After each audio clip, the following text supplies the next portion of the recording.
sen o. Ömürme deyişi yok kolunun. Ömrüne meter oğra he. Çok adam yok sordu. At koysan böyle apelin. Bu patlayıp canavar. Boğmadan sıktılar. Sen lan. Hadi yürü.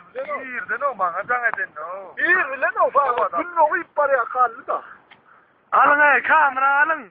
Telefon alın oğlum görme davaktır. Alıp durar kaplan hakikatla. Ama ben can edip oynamaya can ediyorum ben.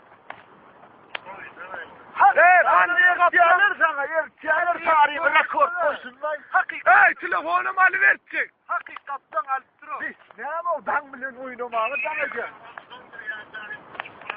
Yok o. Hakikatlan o. Karrını alsın oluyor da karrısını alsın gücünü alsın ya. Durdu kaçıyor. O var razan etegalim dur.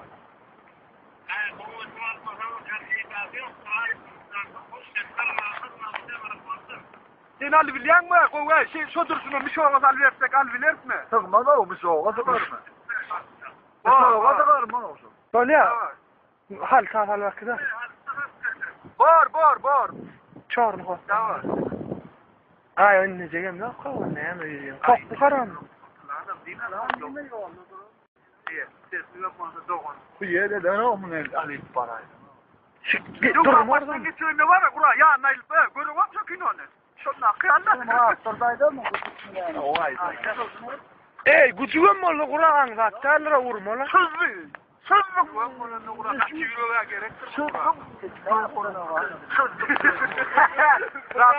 Al kamera al. Kamera al Kudret'i. Dağlar ne mi? Demolya mı dağlar? İslamı dağlar. Kudret Oğullusun. Şunu sen annem. Oğullun. son oğul la o da. Kudret gör. Bizim her annem kaçar da var. Oğullun. Lan ne var? Nasıl oğullun? Hey, seyredin ya, hak bolun, bu işten ben sokağa. Kaçta vuruyor yani.